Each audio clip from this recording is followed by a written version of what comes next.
السلام علیکم ورحمۃ اللہ وبرکاتہ۔ الحمد للہ رب العالمین والعاقبۃ للمتقین والصلاة والسلام علی سید الانبیاء والمرسلین وعلی آلہ وصحبہ اجمعین، اما بعد۔ ہم نماز کے طریقے پر گفتگو کر رہے تھے اور کل بات یہاں تک پہنچی تھی کہ نماز شروع کرنے کے بعد دعائے افتتاح پڑھنے کے بعد سورہ فاتحہ پڑھی جائے، پھر کوئی دوسری سورت پڑھی جائے، اس کے بعد انسان رکوع میں جائے گا اور رکوع میں جانے کے ٹائم اللہ اکبر کہے گا۔ نماز میں جہاں جہاں بھی جب بھی جھکنا ہے اور جب بھی اٹھنا ہے، ہر جھکنے کے ٹائم اور ہر اٹھنے کے ٹائم اللہ اکبر کہنا ہے۔ اور یہ جو اللہ اکبر کہنا ہے یہ رکوع میں جانے سے پہلے کہنا ہے۔ بعض لوگ کیا کرتے ہیں، رکوع میں جانے کے بعد اللہ اکبر کہتے ہیں۔ آپ کو پہلے اللہ اکبر کہنا ہے، اس کے بعد آپ کو رکوع میں جانا ہے۔ اور یہ جو رکوع میں جانے کے ٹائم ہم اللہ اکبر کہیں گے تو اس وقت ہم رفع الیدین بھی کریں گے، اپنے دونوں ہاتھوں کو کندھوں تک اٹھائیں گے۔ نماز میں 4 جگہ پر اپنے ہاتھوں کو کندھے تک اٹھانا ثابت ہے۔ ایک تو تکبیر تحریمہ کے وقت، اور دوسرے رکوع میں جانے کے وقت، اور تیسرے رکوع سے اٹھنے کے وقت، اور چوتھے جب آپ تیسری رکعت کے لیے اٹھتے ہیں پہلے تشہد کے بعد تو اس میں بھی آپ کو رفع الیدین کرنا ہے۔ اس کے بعد آپ کو رکوع کرنا ہے۔ رکوع کے بارے میں یاد رکھیں کہ رکوع جو ہے یہ نماز کا ایک رکن ہے۔ اگر رکوع نہیں ہوگا تو آپ کی وہ نماز نہیں ہوگی۔ رکوع جو ہے نماز کا ایک رکن ہے۔ اور رکوع کا طریقہ کیا ہے کہ رکوع میں جب آپ جائیں گے تو آپ کے دونوں ہاتھ مضبوطی کے ساتھ آپ اپنے گھٹنوں کو اپنے ہاتھوں سے پکڑیں گے، اور اس اپنی انگلیوں کو جو ہے آپ کشادہ رکھیں گے، انگلیوں کو کھول کے رکھیں گے، اور پیٹھ جو ہے وہ سیدھی رہے گی، پیٹھ سیدھی رہے گی، اور سر پیٹھ کے لیول کے برابر ہوگا۔ سر کو زیادہ اٹھانا بھی نہیں ہے اور زیادہ جھکانا بھی نہیں ہے۔ رکوع کے اندر قرآن نہیں پڑھ سکتے، قرآن پڑھنا حرام ہے۔ اللہ کے نبی صلی اللہ علیہ وسلم فرماتے ہیں الا انی نہیت ان اقرأ راکعا او ساجدا، یہ صحیح مسلم کی روایت ہے۔ آپ نے فرمایا کہ مجھے رکوع میں قرآن پڑھنے سے اور سجدے میں قرآن پڑھنے سے منع کیا گیا ہے۔ رکوع میں اللہ تبارک و تعالیٰ کی تعظیم کرو اور سجدے میں دعا کی کوشش کرو، اس لیے کہ سجدے کی دعا قبول ہوتی ہے۔ اچھا، جب آپ مسجد میں آئے اور امام رکوع میں جا چکا ہے تو اب سوال یہ پیدا ہوتا ہے کہ وہ رکعت ہماری کاؤنٹ ہوگی یا نہیں ہوگی۔ اس مسئلے میں علماء کا اختلاف ہے۔ زیادہ تر علماء کا یہ کہنا ہے کہ اگر آپ رکوع میں امام کو پاتے ہیں تو وہ رکعت آپ کی کاؤنٹ ہوگی، لیکن اس سلسلے میں جو دلیل ہے وہ دلیل بہت مضبوط نہیں ہے۔ اللہ کے نبی صلی اللہ علیہ وسلم نماز پڑھا رہے تھے اور حضرت ابو بکرہ ایک صحابی آئے اور انہوں نے دیکھا کہ اللہ کے نبی رکوع میں ہیں، تو وہ دور ہی سے رکوع میں چلے گئے اور اسی حالت میں وہ آ کر کے صف میں شامل ہو گئے۔ تو جب انہوں نے سلام پھیرا، جب نماز انہوں نے پوری کی، تو اللہ کے نبی صلی اللہ علیہ وسلم نے ان سے فرمایا کہ اللہ تعالیٰ تمہاری اس حرص کو اور تمہاری اس کوشش کو اور بڑھائے، لیکن آئندہ تم ایسا کام مت کرنا۔ یہی حدیث اس بات کی دلیل بنائی جاتی ہے کہ رکوع میں اگر امام ملا ہے تو وہ رکعت کاؤنٹ ہوگی، مگر یہ دلیل بہت مضبوط نہیں ہے، اس لیے کہ جب ہم سورہ فاتحہ نہیں پڑھ پا رہے ہیں اور امام کے ساتھ ہمیں قیام نہیں مل رہا ہے تو زیادہ مضبوط بات یہی سمجھ میں آتی ہے کہ وہ رکعت ہماری کاؤنٹ نہیں ہوگی اور ہمیں وہ رکعت دہرانی چاہیے۔ آپ جب مسجد میں آئیں اور امام جس سچویشن میں بھی ہو، آپ اللہ اکبر کہہ کر کے امام کے ساتھ اس حالت میں شامل ہو جائیں۔ امام رکوع میں ہے، آپ رکوع میں چلے جائیں۔ امام سجدے میں ہے، آپ سجدے میں چلے جائیں۔ بعض لوگ کیا کرتے ہیں کہ پہلے اللہ اکبر کہہ کر کے ہاتھ باندھتے ہیں، اس کے بعد وہ رکوع میں جاتے ہیں، اس کے بعد وہ سجدے میں جاتے ہیں۔ یہ آپ کو نہیں کرنا ہے۔ آپ کو صرف اللہ اکبر کہنا ہے اور اپنے دونوں ہاتھوں کو اٹھانا ہے، اور اس کے بعد امام جس پوزیشن میں ہو اس پوزیشن میں چلے جانا ہے۔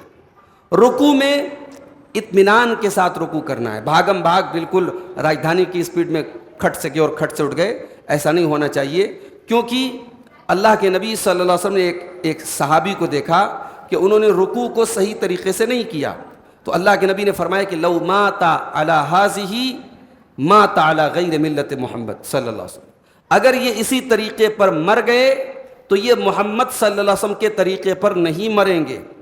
اس کے بعد آپ نے فرمایا مثل الذی لا یتم رکوعہ وینقر فی سجودہ جو آدمی رکوع کو برابر صحیح طریقے سے نہیں کرتا ہے اور سجدے میں کوے کی ٹھور مارتا ہے تو اس کی مثال اس بھوکے انسان کی طرح ہے جو ایک کھجور اور 2 کھجور کھاتا ہے، اس سے اس کا پیٹ نہیں بھرتا۔ یہ صحیح روایت ہے، اس سے معلوم ہوا کہ رکوع اور سجدے میں اطمینان ہونا ضروری ہے۔ اس کے بعد جب آپ رکوع سے سر اٹھائیں گے، سمیع اللہ لمن حمیدہ، ربنا لک الحمد یا ربنا ولک الحمد، یا اسی طریقے سے اللہم ربنا لک الحمد، یہ تمام الفاظ ثابت ہیں۔ اس کے علاوہ ربنا لک الحمد حمدا کثیرا طیبا مبارکا فی، یہ جملہ بھی آپ پڑھ سکتے ہیں۔ ایک مرتبہ ایک صحابی نے پیچھے سے یہ جملہ پڑھا تو اللہ کے رسول صلی اللہ علیہ وسلم نے سلام پھرنے کے بعد پوچھا کہ یہ کس نے پڑھا تھا، کس نے کہا تھا؟ تو ایک صحابی نے کہا کہ میں نے پڑھا تھا۔ تو اللہ کے رسول صلی اللہ علیہ وسلم نے فرمایا لقد رأیت بضعا وثلاثین ملکا یبتدرونہا ایہم یکتبہا اول، میں نے 30 سے زیادہ فرشتوں کو دیکھا کہ وہ دوڑ رہے تھے کہ کون اس کا ثواب پہلے لکھے گا۔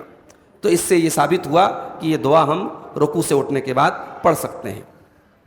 اس کے بعد آپ اللہ اکبر کہہ کر کے سجدے میں جائیں گے، اور سجدے میں آپ پہلے اپنے دونوں ہاتھ کو زمین پر رکھیں گے اور گھٹنے کو بعد میں رکھیں گے۔ اللہ کے نبی صلی اللہ علیہ وسلم فرماتے ہیں اذا سجد احدکم فلا یبرک کما یبرک البعیر، جب تم میں سے کوئی سجدے میں جائے تو وہ اونٹ کی طرح نہ بیٹھے، وَلْيَضَعْ يَدَيْهِ قَبْلَ رُكْبَتَيْهِ، بلکہ اپنے دونوں ہاتھوں کو پہلے رکھے اور گھٹنوں کو بعد میں رکھے۔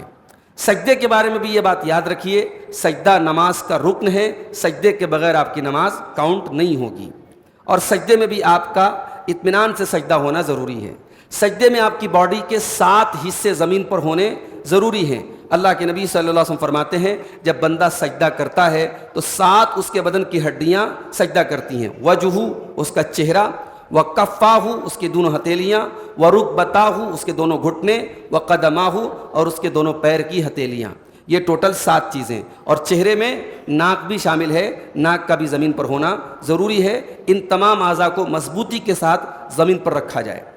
ایسا نہیں کہ بعض لوگ سجدہ کرتے ہیں تو ناک اٹھی رہتی ہے، یا پیر کی دونوں پیچھے کی انگلیاں اٹھی رہتی ہیں، ہتھیلی اٹھی رہتی ہے، ایسا نہیں ہونا چاہیے۔ یہ 7 پارٹس آف باڈی جو ہے آپ کے زمین پہ بالکل ٹھہرنے چاہیے مضبوطی کے ساتھ۔ اور اسی طریقے سے آپ کی دونوں ہتھیلیاں آپ کے کندھے کے لیول میں ہونی چاہیے، کندھے کے برابر ہونی چاہیے، اور انگلیوں کو جو ہے پیک بھی نہیں کرنا ہے اور پوری طریقے سے کھولنا بھی نہیں، نارمل طریقے سے اپنی ہاتھوں کی ہتھیلیوں کو رکھنا ہے۔ اور پیر کی جو ایڑی ہے پیچھے کی، پیر کی دونوں ہتھیلیوں کو ہمیں ملا کر کے رکھنا ہے۔ اسی طریقے سے سجدے کے اندر جو ہے ہمیں اپنے دونوں ہاتھوں کو زمین سے اٹھا کے رکھنا ہے، کتے کی طرح زمین میں بچھا کے رکھنے سے اللہ کے نبی صلی اللہ علیہ وسلم نے منع کیا ہے۔ رکوع اور سجدے میں کیا پڑھیں گے؟ تو بہت ساری دعائیں ثابت ہیں۔ مثال کے طور پہ اللہ کے نبی صلی اللہ علیہ وسلم رکوع اور سجدے میں پڑھتے تھے سبوح قدوس رب الملائکۃ والروح، ایک دعا آپ یہ پڑھ سکتے ہیں۔ اسی طریقے سے سبحانک اللہم ربنا وبحمدک اللہم اغفر لی، رکوع میں اور سجدے میں اللہ کے نبی یہ بھی پڑھتے تھے۔ اور اسی طریقے سے سبحان ربی العظیم رکوع میں اور سبحان ربی الاعلی آپ سجدے میں پڑھتے تھے۔ اس کے بعد آپ سجدے سے اللہ اکبر کہہ کر کے اٹھیں گے اور اطمینان سے بیٹھیں گے، اور یہ بیٹھنا بھی ضروری ہے، یہ بھی نماز کا ایک حصہ ہے۔ اور اس میں آپ کیسے بیٹھیں گے؟ اپنے بائیں پاؤں کو بچھا کر کے، داہنے پاؤں کو کھڑا کر کے، اور داہنے پاؤں کی انگلیوں کو قبلہ رخ کر کے آپ بیٹھیں گے، اور دونوں ہاتھ جو ہیں وہ آپ کے ران کے اوپر یا آپ کے گھٹنے کے اوپر رکھنے ہیں آپ کو۔ اور اس میں آپ کو کیا پڑھنا ہے؟ اس میں بھی کئی دعائیں آپ صلی اللہ علیہ وسلم سے ثابت ہیں، جیسے مثال کے طور پر رب اغفر لی، رب اغفر لی، یہ ابو داؤد کی صحیح روایت ہے۔ اسی طریقے سے اللہم اغفر لی ورحمنی وہدنی وعافنی وجبرنی ورزقنی، یہ دعا بھی اللہ کے رسول صلی اللہ علیہ وسلم سے ثابت ہے۔ دوسرا سجدہ کرنے کے بعد اب آپ جب اللہ اکبر کہہ کر کے اٹھیں گے تو آپ ڈائریکٹ فوراً دوسری رکعت کے لیے نہیں اٹھ جائیں گے، آپ ہلکا سا بیٹھیں گے، ہلکا سا بیٹھنے کے بعد چند سیکنڈ بیٹھنے کے بعد پھر آپ دوسری رکعت کے لیے اٹھیں گے۔ یہ جو ہلکا سا بیٹھتے ہیں اس کو بولتے ہیں جلسہ استراحت۔ یہ اللہ کے نبی صلی اللہ علیہ وسلم کی سنت ہے کہ آپ پہلی رکعت پڑھنے کے بعد تھوڑی دیر بیٹھنے کے بعد پھر اٹھتے تھے، ڈائریکٹ نہیں اٹھتے تھے، اس کا ہم خیال رکھیں، یہ بھی اللہ کے نبی کی سنت ہے۔ اچھا، اللہ کے نبی صلی اللہ علیہ وسلم نماز میں عام طور سے قرأت کیسی کرتے تھے؟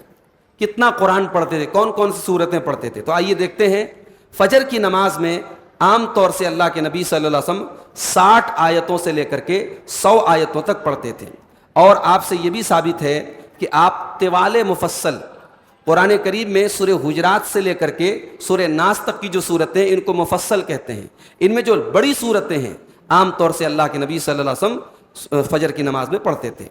اور ظہر کی نماز میں آپ پہلی رکعت کو لمبا کرتے تھے. حضرت ابو سعید خدری کہتے ہیں کہ ہم ظہر اور عصر میں اللہ کے رسول کے قیام کا اندازہ کرتے تھے تو ہم نے یہ اندازہ کیا کہ ظہر کی پہلی 2 رکعتوں میں آپ سورہ الف لام میم سجدہ اس کے برابر آپ صلی اللہ علیہ وسلم قرات کرتے تھے. اور بعد والی 2 رکعت جو ظہر میں ہوتی تھی تو اس کا آدھا کرتے تھے. اور عصر کی نماز میں آپ ظہر کی بعد والی جو رکعتیں ہیں ان سے آدھی قرات جو ہے آپ عصر میں کرتے تھے. اور اسی طریقے سے مغرب کی نماز میں اللہ کے نبی صلی اللہ علیہ وسلم قصار مفصل یعنی سورہ حجرات سے لے کر کے سورہ ناس تک کی جو صورتیں ہیں ان میں جو چھوٹی چھوٹی صورتیں ہیں جیسے الم تر کیف فعل ہے، لإلاف قریش ہے، الم نشرح لک صدرک ہے، تو یہ چھوٹی چھوٹی صورتیں ہیں یہ اللہ کے نبی صلی اللہ علیہ وسلم عام طور سے مغرب میں پڑھتے تھے. اور عشاء کی نماز میں اللہ کے رسول صلی اللہ علیہ وسلم اوساط مفصل یعنی ان مفصل صورتوں میں جو بیچ کی ہیں جو میڈیم ہیں جیسے والسماء والطارق ہے، اسی طریقے سے والسماء ذات البروج ہے، اسی طریقے سے والشمس وضحاها ہے، اور والفجر وليال عشر، یہ جو بیچ کی صورتیں ہیں بہت بڑی بھی نہیں اور بہت چھوٹی بھی نہیں، ان کو اللہ کے نبی صلی اللہ علیہ وسلم عشاء کی نماز میں پڑھتے تھے. جمعہ کی نماز میں اللہ کے نبی صلی اللہ علیہ وسلم پہلی رکعت میں سورہ جمعہ پڑھتے تھے اور دوسری رکعت میں سورہ منافقون پڑھتے تھے. اور کبھی آپ پہلی رکعت میں سبح اسم ربک الاعلی پڑھتے تھے اور دوسری رکعت میں هل اتاک حدیث الغاشیہ پڑھتے تھے. اور عیدین کی نماز میں بھی آپ پہلی رکعت میں سورہ اعلیٰ پڑھتے تھے اور دوسری میں سورہ غاشیہ پڑھتے تھے. اور کبھی کبھی پہلی رکعت میں سورہ قاف پڑھتے تھے اور دوسری رکعت میں سورہ قمر پڑھتے تھے. تو یہ اللہ کے نبی صلی اللہ علیہ وسلم کی قرات کا حال تھا کہ یہ آپ صورتیں اور اس طریقے سے آپ قرات کرتے تھے. انشاءاللہ ہم نماز کے اس طریقے کو کل بھی اس کو ہم کنٹینیو کریں گے اور کل ہم انشاءاللہ اس طریقے کو مکمل آپ کے سامنے کریں گے. اللہ تعالیٰ سے دعا ہے رب العالمین ہمیں کتاب و سنت کی پیروی کرنے کی توفیق عطا فرمائے. آمین. وآخر دعوانا ان الحمد للہ رب العالمین.